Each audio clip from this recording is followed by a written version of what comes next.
हम लोग कंप्लीट करने वाले थे। उसमें जो कुछ टर्म्स थी हमारी फर्स्ट लॉ ऑफ थर्मोडायनेमिक्स और एप्लीकेशन थी हमारी फर्स्ट लॉ ऑफ थर्मोडायनेमिक्स की, वो सब हम कंप्लीट कर चुके हैं। आज जो हम करने वाले हैं वो हम करने वाले हैं जूल्स लॉ। जो हमारा जूल्स लॉ है वो हमारा mainly first law of thermodynamics पर ही क्या करता है, डिपेंड करता है। यानी कि कहीं ना कहीं ये जो लॉ है वो हमें बताएगा कि हमारा जो फर्स्ट लॉ ऑफ थर्मोडायनेमिक्स होता है उसमें जो हमने एप्लीकेशंस देखी थी वो एप्लीकेशंस हमारी कहाँ कहाँ एप्लीकेबल होती है। एक्चुअल में बता दूं, आपके कंप्लीट सिलेबस का सिर्फ एक लौता ये एक्सपेरिमेंट है जिसको एग्जाम में आपको अगर आता है तो थ्योरी भी लिखनी है प्लस उसका एक्सपेरिमेंटल जो प्रूफ है वो भी आपको करके दिखाना है। मैं यहाँ पे सिर्फ थ्योरी नहीं कराऊंगी, आपको एक्सपेरिमेंटल प्रूफ भी बताऊंगी और वो आपको बहुत अच्छे से करना है समझते हुए। तो आज का जो हमारा ये टॉपिक होने वाला है जूल्स लॉ, इसमें आपको करना क्या है, आपको इसमें सबसे पहले समझना है कि जो जूल्स लॉ होता है वो क्या होता है, वो किसके बारे में बताता है, एक्चुअल में हम सिस्टम की किस टर्म के बारे में जानेंगे। देन उसके बाद हम इसका एक्सपेरिमेंट करेंगे कि जो हमारा लॉ है जूल लॉ वो हमारा एक्सपेरिमेंट के थ्रू कैसे समझाया जा सकता है, यानी कि किस किस बेस्ड पे ये काम करता है, किस तरह से इस सिस्टम के ऊपर वर्क होता है। देन उसके बाद हम इसका एक्सपेरिमेंटल प्रूफ देखेंगे, देन उसके बाद देखेंगे इसकी एप्लीकेशंस। तो सबसे पहले मैं आपको कराऊंगी जूल्स लॉ। तो चलिए स्टार्ट करते हैं सबसे पहले हमारे जूल्स लॉ से। सबसे पहले हम यहाँ पे देखेंगे जूल्स लॉ। जूल्स लॉ को समझने के बहुत से तरीके हैं, बहुत इसकी स्टेटमेंट है, बहुत से इसकी डेफिनेशन आपको मिल जाएगी, बट यहाँ पे हमारा जो मेन मोटिव है वो जूल्स लॉ को समझना नहीं, वो जूल्स एक्सपेरिमेंट को समझना है। सबसे पहले आप इस बात को जान लीजिए कि जो जूल्स लॉ है, जो जूल सर थे हमारे जिन्होंने एक्सपेरिमेंट किया था, उन्होंने थर्मोडायनेमिक्स के डिफरेंट जो हमारे वैल्यूज निकल के आई थी, हमारे जो लॉज निकल के आए थे उनके ऊपर वर्क किया था। जैसे हमारे first law of thermodynamics, zeros law of thermodynamics, ऐसे बहुत से लॉ हैं जिनके ऊपर उन्होंने क्या किया था, काम किया था। हमें देखना है कि उन्होंने सबसे पहले जूल्स लॉ किस तरह से दिया, देन उसके बाद उन्होंने उसको एक्सपेरिमेंटली कैसे प्रूफ करके दिखाया कि जो लॉ है हमारा वो किस तरह से काम करता है। आइए तो चलिए स्टार्ट करते हैं हमारा जूल्स लॉ। जूल्स लॉ क्या बोलता है, it is state that the rate at which, rate का मतलब क्या होता है, टाइम से रिलेटेड कोई भी वैल्यू। तो जहां पे भी आपका रेट आ रहा है ना, रेट का मतलब होता है कि कोई भी वर्क जो हो रहा है वो किस हिसाब से हो रहा है, किस टाइम के अकॉर्डिंग हो रहा है। तो क्या है, the rate at which electrical energy is converted to thermal energy. कहने का मतलब क्या है, ये थर्मल दो बार हो गया, सॉरी। आप मतलब कहने का मतलब क्या है कि जो हमारी इलेक्ट्रिकल एनर्जी होती है उसको चेंज किया जा सकता है थर्मल एनर्जी में। किसी भी एनर्जी को किसी भी एनर्जी में चेंज किया जा सकता है, ये चीज हम बहुत पहले समझ चुके हैं, क्योंकि जो एनर्जी होती है वो law of conservation of energy को क्या करती है, फॉलो करती है। आप एनर्जी को कन्वर्ट कर सकते हैं बट ना तो उसको डिस्ट्रॉय कर सकते हैं ना ही उसको क्रिएट कर सकते हैं। तो जो हमारी ये एनर्जी है जिसको हमने इलेक्ट्रिकल एनर्जी बोली है उसको हम चेंज किस में कर सकते हैं, थर्मल एनर्जी में। कैसे, आप अपने रूम में लगे हुए बल्ब को कम से कम 5-6 घंटे के लिए जला के छोड़ दीजिए, जब आप उसकी टच करके देखते हैं तो वो बल्ब जो होता है वो थोड़ा सा हीट करने लग जाता है। इसको हीटिंग इफेक्ट भी बोलते हैं और जूल्स हीटिंग इफेक्ट भी बोलते हैं इसको। तो इससे क्या पता लगा कि हमारा जो इलेक्ट्रिकल एनर्जी है वो थर्मल एनर्जी में क्या हो पा रही है, चेंज हो पा रही है। फिर उन्होंने कहा, क्या कहा, in an ohmic conductor. Ohmic का मतलब होता है बच्चों जो ओम्स लॉ को फॉलो करता है, और ओम्स लॉ क्या होता है, PV is equal to I R. तो जो भी कंडक्टर ओमिक होगा वो हमारे ओम्स लॉ को क्या करेगा, follow. Is directly proportional to the square of current flowing through it. यानी कि जो भी ये सिस्टम होगा, ये जो भी हमारा जूल्स लॉ बता रहा है वो बता रहा है कि आपका जो भी कंडक्टर होगा वो आपका इक्वल होगा किसके, आई स्क्वायर आर के। आई क्या है यहाँ पे करंट, करंट का स्क्वायर, आर क्या है आपका रेजिस्टेंस, जो भी उस सिस्टम में जो भी उस कंडक्टर में क्या होगा, रेजिस्टेंस होगा, वो उसका क्या होगा, आर होगा। यानी कि ये हमारा रेट हो गया, इसको पावर बोलते हैं। आपको पता होगा पी हमारी क्या है, पावर है। तो पावर क्या हो गई हमारी, आई स्क्वायर आर। बहुत फॉर्मूले इसके, P is equal to I V भी होता है, वो इसी फॉर्मूले से निकलते हैं, लेकिन हमारा अभी मेन मोटिव इसके लिए नहीं है। हमें देखना है कि हमारा जो जूल्स एक्सपेरिमेंट है, यानी कि जूल सर ने जो एक्सपेरिमेंट किया था वो किस तरह से काम करता है, किस तरह से हम उसको डिफाइन कर सकते हैं। सबसे पहले इसके एक बार स्टेटमेंट देख लेते हैं, देन उसके बाद मैं इसको एक्सपेरिमेंटली आपको प्रूफ करके दिखाऊंगी कि किस तरह से एक्सपेरिमेंट को किया गया था। आपको सेम वो एक्सपेरिमेंट करना है। तो देखिए यहाँ पे क्या बोला, जूल एक्सपेरिमेंट में क्या पता लगाया गया, it is well known that, ये बहुत अच्छे से पता है, heat and work both change the energy of a system. भाई जो हीट होती है और जो वर्क होता है वो एनर्जी को क्या कर देता है, चेंज कर देता है। एक बात बताओ, मान लीजिए कि बहुत सारे पार्टिकल्स है किसी गैस में, किसी गैस के बहुत सारे पार्टिकल्स हैं, आप उसको हीट करना शुरू करते हैं। जब उसको हीट करना शुरू करते हैं तो जो मॉलिक्यूल्स हैं गैस के, उनकी थर्मल एनर्जी क्या हो जाती है, इंक्रीज। हीट होने से उनके अंदर क्या आ जाती है, गर्मी आ जाती है, और वो क्या करने लग जाते हैं, रैंडम मोशन करने लग जाते हैं, और जोर जोर से क्या करने लग जाते हैं, भागने लग जाते हैं। इसका मतलब हीट देने से उनके अंदर क्या आ गई, एनर्जी आ गई। तो वही तो कहा है कि हीट क्या देती है, हीट हमारे सिस्टम को क्या देती है, एनर्जी देती है। दूसरा बात किया गया है वर्क के बारे में। अगर आप किसी भी गैस के ऊपर क्या करेंगे, वर्क करेंगे, फॉर एग्जांपल किसी भी सिलेंडर में हमने क्या ले ली, गैस ले ली। अब आप उस सिलेंडर के, जो सिलेंडर है उसके पिस्टन को दबा रहे हैं मान लीजिए, तो जब आप दबाएंगे तो गैस के ऊपर क्या होगा, काम होगा, तो उनके अंदर भी क्या आएगी, एनर्जी आएगी। वो एकदम से एक दूसरे को क्या करने की कोशिश करेंगे, सेटल आउट करने की कोशिश करेंगे। भाई इस चीज को आप ऐसे समझिए, मान लीजिए कि हमारे पास कोई भी एक सिलेंडर है, ठीक है, मैंने क्या किया, मैंने उसके पिस्टन लगाया और गैस को क्या कर दिया, इसमें भर दिया, यहाँ पे ऐसा कुछ किया। सबसे पहले हमने कहा कि हीट क्या करती है, एनर्जी प्रोड्यूस करती है। तो मैंने जब इसको फायर दी, जब मैंने यहाँ पे हीट दी, तो ये जो गैस मॉलिक्यूल्स थे, ये हीट होने की वजह से इनकी थर्मल एनर्जी क्या हो जाएगी, इंक्रीज, और ये गैस पार्टिकल इधर उधर घूमने लग जाएंगे। अब घूमने किससे लगे, जब उनको एनर्जी मिली, है ना, तो हीट ने क्या दे दी, एनर्जी दे दी। सेकंड हमारा क्या बोलता है कि काम, वर्क से भी क्या होती है, एनर्जी प्रूव होती है, यानी कि एनर्जी उसको प्रोवाइड होती है सिस्टम को। तो मान लीजिए पहले मेरे पास ये क्या था, पिस्टन था, इस सिलेंडर में हमने क्या भरी हुई थी, गैस भरी हुई थी, कुछ इस तरह से हमारी इसमें गैस भरी हुई थी, ठीक है। अब मैंने क्या किया, मैंने इस सिस्टम के, यानी कि सिलेंडर के पिस्टन को नीचे की तरफ दबाया।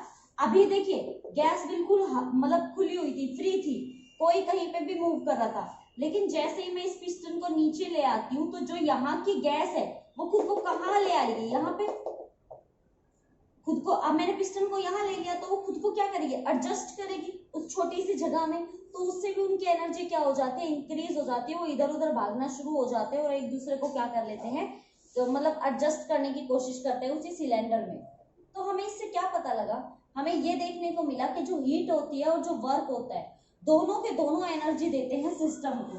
देन उसके बाद क्या कहा गया, joule conducting A series of experiment, जो जूल सर थे, जो साइंटिस्ट थे जिन्होंने ये एक्सपेरिमेंट किया था, उन्होंने बहुत सारे क्या किए थे, बहुत सारे एक्सपेरिमेंट किए थे, which show that the relation between heat and work, जो हमें रिलेशन बताता है किस किस के बारे में, हीट के बारे में और वर्क के बारे में, कहाँ पे, इन थर्मोडायनामिक्स। थर्मोडायनामिक्स हमने पूरा पढ़ लिया है, अब तक तो हमारे समझ में आ गया होगा कि जो पूरा का पूरा सिस्टम काम करता है वो कहीं ना कहीं या तो हीट पे करता है या फिर वर्क पे करता है। और हीट और वर्क का टोटली जो हमारा मेन मोटिव होता है वो क्या होता है, एनर्जी देना सिस्टम को। कह रहा है तो heat and work in thermodynamics cycle of a system, यानी कि जो भी सिस्टम है उसके साइकिल को इंक्रीज डिक्रीज जैसे भी मूव कराना होता है, वो कराने के लिए हमें किसकी जरूरत पड़ती है, हीट या फिर वर्क की। जैसे कि हमने यहाँ पे पहले हीट दी तो एनर्जी, जो इनकी एनर्जी है वो इंक्रीज हो गई, है ना, और ये रैंडम मोशन में आ गए। फिर हमने कहा कि हमने इसके ऊपर वर्क डन किया इस सिस्टम पे, तो हमने जैसे इसको दबाया, ये जो हमारे पार्टिकल्स थे ये क्या करने लग गए, एक दूसरे को एडजस्ट करने लग गए अपने एनर्जी के अकॉर्डिंग। तो ये तो था भाई जूल सर के बारे में थोड़ा सा, ये अभी हमने एक्सपेरिमेंट शुरू नहीं किया है, ये एक्सपेरिमेंट की सिर्फ क्या है, इंट्रोडक्शन है, कि इंट्रोडक्शन में हमने सीखा कि जूल सर जो थे उन्होंने बहुत से एक्सपेरिमेंट किए थे थर्मोडायनामिक्स में, जिनमें उन्होंने देखा था relation between heat and energy. और हीट और एनर्जी क्या करता है, हीट और एनर्जी जो है, सॉरी हीट एंड वर्क जो है वो हमें एनर्जी प्रोवाइड कराता है किसी भी सिस्टम में। तो ये सारा का सारा काम किसने किया था, जूल सर ने किया था, ताकि उन्हें एक्सपेरिमेंट करने में हेल्प हो और वो ये बता पाए कि जो भी एक्सपेरिमेंट होता है, यानी कि जो भी आप एक्सपेरिमेंट करते हो थर्मोडायनामिक्स के अंदर, वो सारा का सारा किसमें होता है, वो सारा का सारा हीट एंड वर्क के साथ होता है। और चेंज किस में आता है, चेंज आता है आपके एनर्जी में, यानी कि सिस्टम की एनर्जी में। तो अब मैं आपको दे रही हूँ प्रूफ, किसके लिए, जो जूल सर ने एक्सपेरिमेंट किया था फर्स्ट लॉ ऑफ थर्मोडायनेमिक्स के ऊपर, उसका मैं आपको प्रूफ दे रही हूँ। ये प्रूफ किस तरह का प्रूफ है वो आप देख लीजिए, आपके समझ में आ जाएगा कि किस तरह का ये सिस्टम किया गया। तो यहाँ बोला गया he used a paddle to stir an insulated vessel. थोड़ा सा समझिए, यहाँ पे थोड़ा सा आपको ध्यान देने की जरूरत है। इन्होंने किया क्या, इन्होंने सबसे पहले लिया एक वेसल। वेसल कोई भी एक सिस्टम हो सकता है, आप उसको वेसल का नाम दे सकते हैं, आप इसको एक टैंक भी मान सकते हैं। टैंक जिसमें मैं एक फ्लूइड भरने वाली हूँ, फ्लूइड मैंने मान लिया, मैंने यहाँ पे वाटर ले लिया। बस इसको ध्यान से देखते जाइए, अगर आप इसको ध्यान से भी देखेंगे तो भी आपके पूरा का पूरा एक्सपेरिमेंट समझ में आ जाएगा।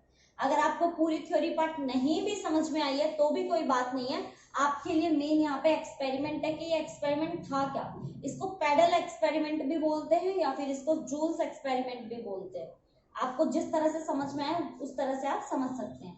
तो इन्होंने क्या किया, इन्होंने यहाँ पे लिया एक वेसल, उसमें इन्होंने भरा यहाँ पे फ्लूइड, यानी कि ये जो पानी है ये हमारा फ्लूइड है, लिक्विड। फ्लूइड का मतलब क्या होता है, लिक्विड। फ्लूइड में दोनों चीजें आती हैं, बता दूं आपको, लिक्विड भी और गैस भी। इसीलिए बता दूं कि फ्लूइड में हमने क्या लिया है, कोई भी एक लिक्विड लिया है। आप इसको पानी मान सकते हैं, जो भी लिक्विड मानना है वो मान सकते हैं।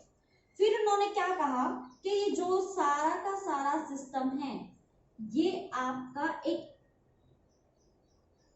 इंसुलेटिंग वेसल में होगा, यानी कि ये जो हमारा एक्सपेरिमेंट है, ये जो वेसल है ये इंसुलेटेड है।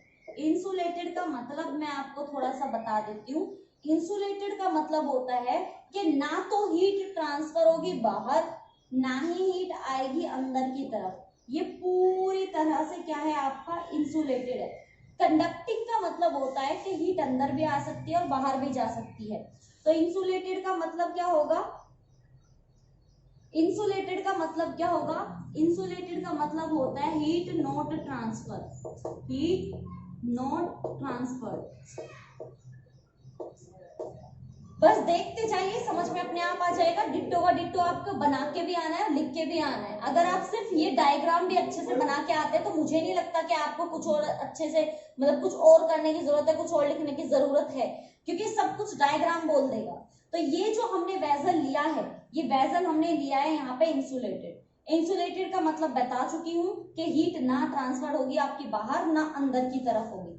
तो मैं मान लेती हूँ कि ये जो हमने यहाँ पे वेसल लिया था और उसका जो फ्लूइड था उसका टेम्परेचर था T1। ये हमने टेम्परेचर T1 ले लिया, और बाहर जो सराउंडिंग थी, जो हमने बाहर सराउंडिंग ली है, इस सराउंडिंग का टेम्परेचर भी T1 है। इसका मतलब T1 ही अंदर है और T1 ही बाहर है, ऐसा कुछ हुआ। अब जैसा कि नाम है इसका पैडल एक्सपेरिमेंट, क्योंकि उन्होंने एक पैडल को यूज किया था, तो उन्होंने क्या किया, उन्होंने इसके अंदर एक पैडल बनाया, मतलब पैडल को रखा गया, पैडल जो घूमता है। फिर एक पुली की हेल्प से, पुली आप लोग जानते हैं जिसे हम कुएं में से पानी निकालते हैं ना, उस पुली की हेल्प से बाहर सराउंडिंग में एक वेट रखा गया, वेट W, ठीक है। वेट मतलब कोई भी उस पर क्या डाला गया, कोई भी ऑब्जेक्ट रखा गया जो पुली की वजह से क्या कर रहा था, मूव कर रहा था। ये एक्सपेरिमेंट का सेटअप था, ये आपको लिखना है। ये क्या है, हमारे पास पुली, ये हमारे पास पुली है, ये सराउंडिंग हो गई, ये हमारे पास स्ट्रिंग हो गई, स्ट्रिंग मतलब कोई भी एक रस्सी, कोई भी एक धागा। ये हमारे पास एक बॉडी है जो कि क्या है, किसी भी वेट W की है, वेट बॉडी, वेट है इस बॉडी का कुछ ना कुछ। ये चीज समझ में आई। अब क्या किया गया, अब क्या देखा गया, क्योंकि हमें तो यहाँ रिलेशन देखना है वर्क का और एनर्जी का। ये सारा एक्सपेरिमेंट किसके लिए किया गया है, ये सारा का सारा एक्सपेरिमेंट किया गया है वर्क, एनर्जी और हीट का जो रिलेशन है उसको देखने के लिए। तो भाई हुआ क्या, ये सारा सेटअप किया गया, एक इंसुलेटेड क्या ली गई, हमारे पास वेसल ली गई, इस वेसल में रखा गया पानी को, पानी में पैडल रखा गया, पैडल को कनेक्ट किया गया पुली से, पुली को कनेक्ट किया गया एक बॉडी से। तो देखा क्या गया, जब इसमें टेम्परेचर, जब थर्मामीटर को इस पानी में डाल के देखा तो इसका टेम्परेचर T1 निकल के आ रहा था, ठीक है। यानी कि स्टार्टिंग में जब तक एक्सपेरिमेंट को शुरू नहीं किया गया, जब तक शुरू नहीं किया तब तक इसका टेम्परेचर कितना था, T1 था। अब हमने एक्सपेरिमेंट को शुरू किया। एक्सपेरिमेंट कैसे शुरू किया, ये जो वेट है बॉडी का, ये वेट पुली को क्या करता है, नीचे की तरफ ले जाता है। अब मान लीजिए कि नीचे की तरफ ये यहां तक आ गया, कितने डिस्टेंस कवर की इसने, z, यानी कि ये जो वेट था बॉडी का वो इतना ज्यादा था कि ये नीचे आ गया यहाँ पे, ठीक है। और कितना डिस्प्लेसमेंट हुआ है इसका, z तक, कितनी हाइट तक, z तक। तो क्या देखा गया, जब ये वेट नीचे की तरफ आया, ये वेट जैसे ही नीचे आता है ये पैडल क्या करना शुरू कर देता है, घूमना शुरू कर देता है। ये पैडल जैसे ही घूमा, इस फ्लूइड के जो पार्टिकल्स थे, जो मॉलिक्यूल्स थे इस फ्लूइड के, इस वाटर के, उनमें क्या आ गई, एनर्जी आ गई, थर्मल एनर्जी आ गई। क्योंकि भाई सीधी सी बात है कि जब आप पानी को ऐसे करके हिलाओगे, मान ले नीचे कुछ लगा हुआ है पैडल कुछ भी, और नीचे पानी है और आप उसको हिलाओगे ऐसे करके, आप उसको स्ट्रिक करोगे, तो क्या होगा, जो पानी के मॉलिक्यूल्स हैं वो इधर उधर जाएंगे, भाई वो टिके थोड़ी ना रहेंगे। पैडल के आसपास वाला जो पानी है वो कहाँ जाएगा, दूर दूर जाएगा, और पानी के मॉलिक्यूल्स एक दूसरे के साथ क्या करेंगे, फोर्स लगाएंगे, उनकी एनर्जी इंक्रीज होगी।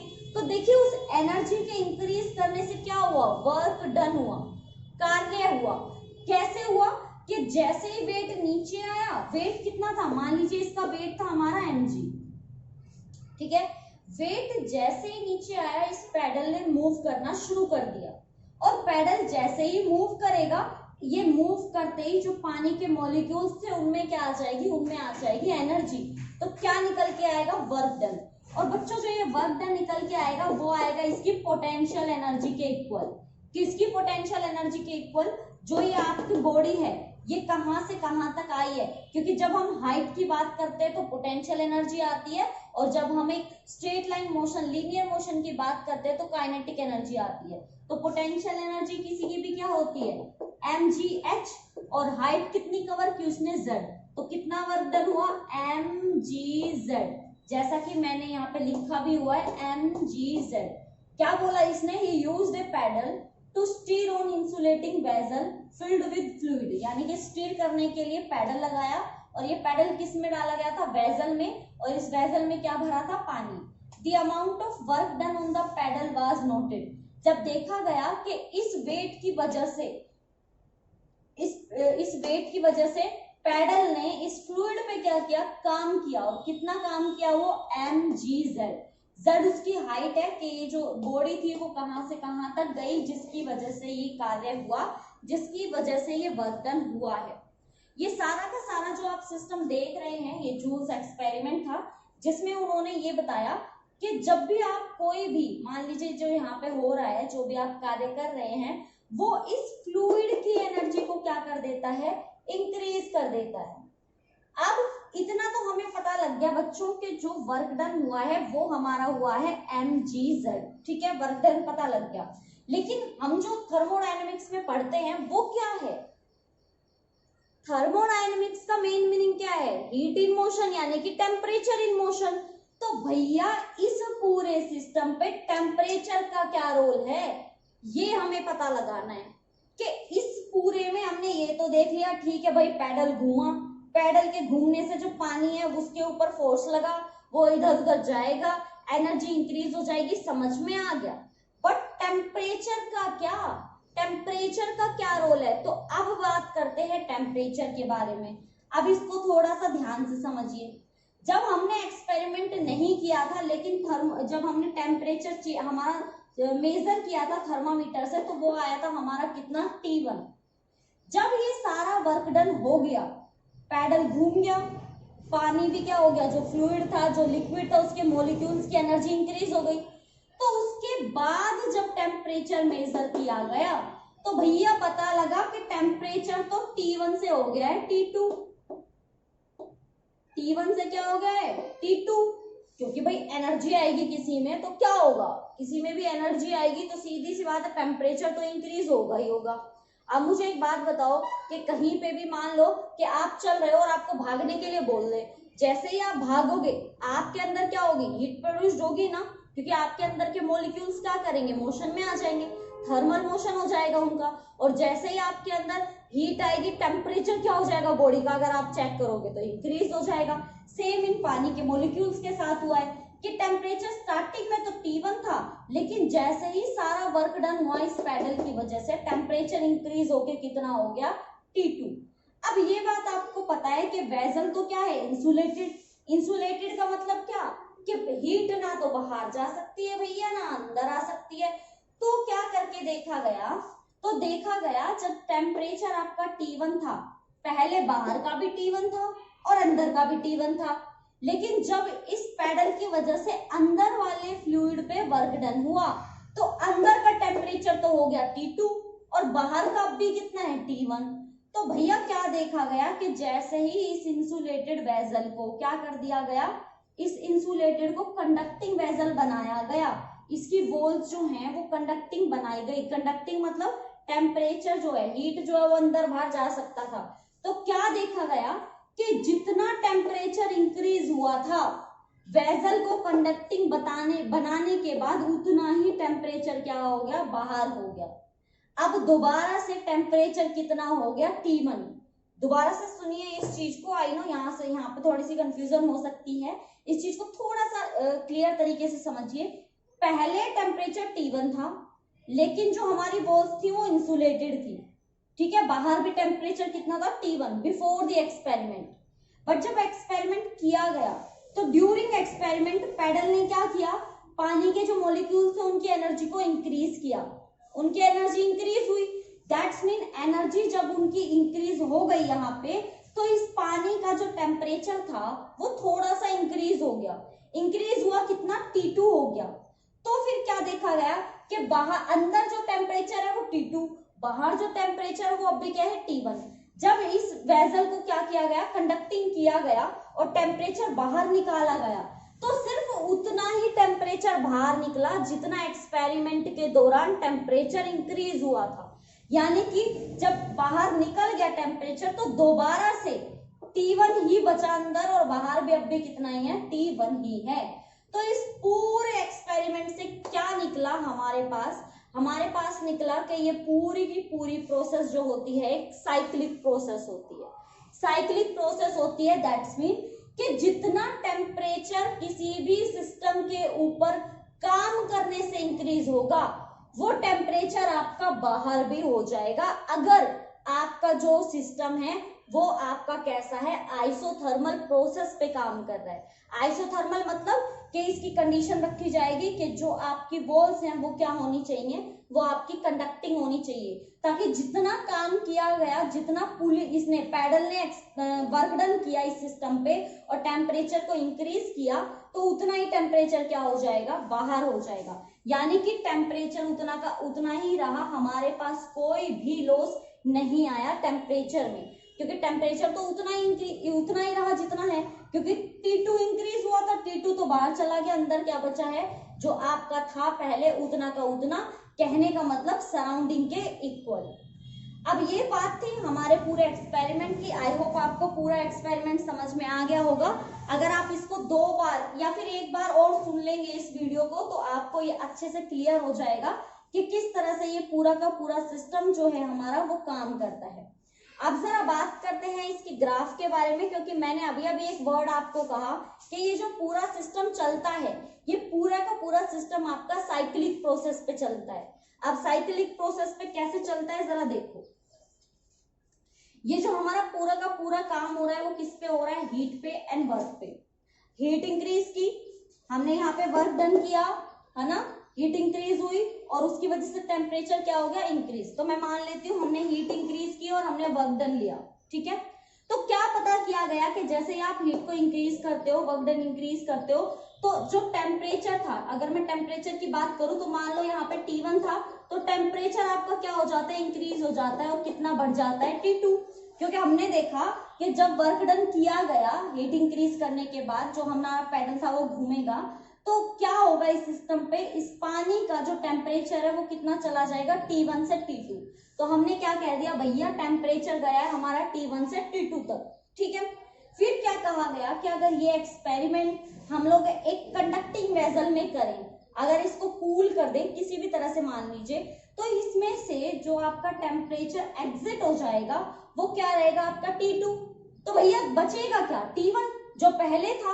तो दोबारा से जब आपका क्या किया गया, हीट आपकी एक्सचेंज की गई, तो T2 से दोबारा टेम्परेचर क्या हो गया आपका T1 हो गया।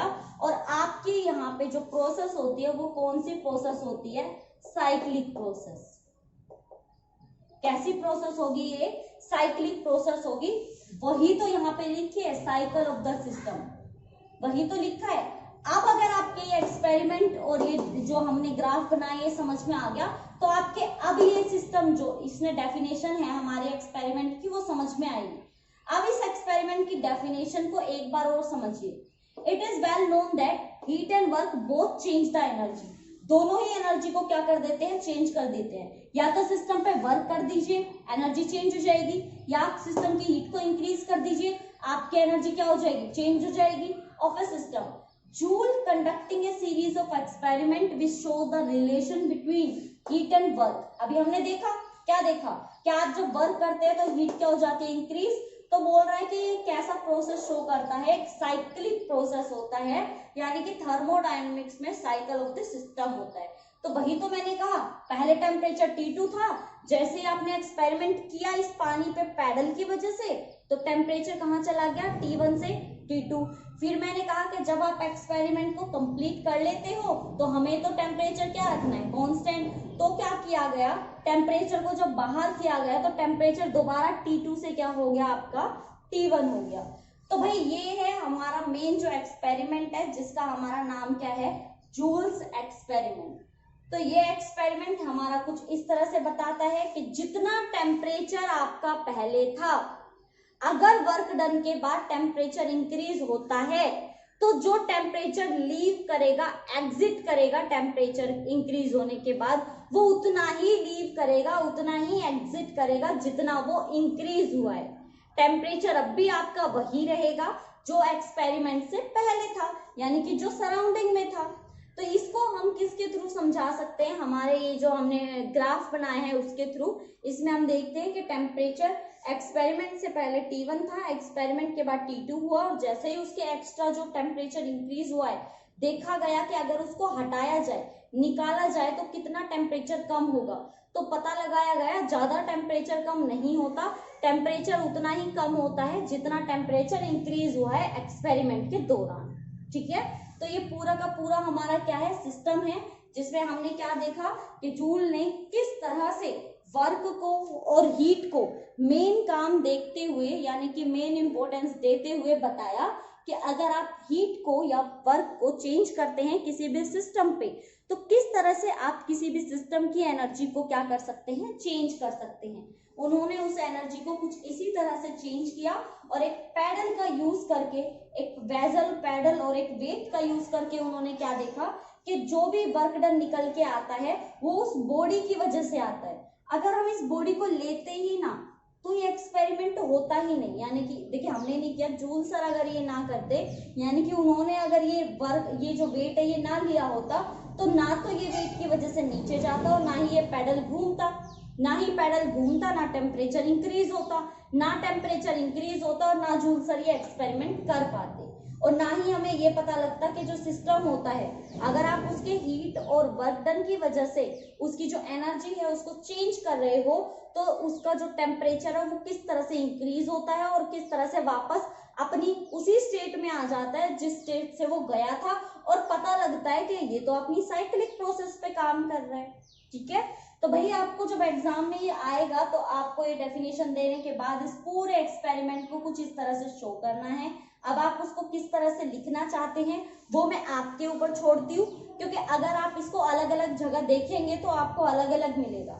मेरा एक्सपेरिमेंट कराना ज्यादा मेन था, इसकी जो थ्योरी है वो आप अपनी बुक्स वगैरह से देख सकते हैं, नेट से देख सकते हैं, लेकिन अगर चाहते हैं कि मैं भी इसकी थ्योरी भी कराऊं तो आप मुझे कमेंट करके बता दीजिए, मैं आपको इसकी थ्योरी कंप्लीट एकदम अटेम्प्टेशन के साथ आपको किस तरह से एग्जाम में लिखनी है वो सब आपको दोबारा से करा दूंगी वीडियो में, एक नई वीडियो में, जिसमें आपको इस एक्सपेरिमेंट की पूरी एक्सप्लेनेशन भी होगी कि आपको किस तरह से इसको अटेम्प्ट करना है क्वेश्चन को, अगर ये आपके एग्जाम में आ जाता है, और किस तरह से इस एक्सपेरिमेंट को आप शो करेंगे।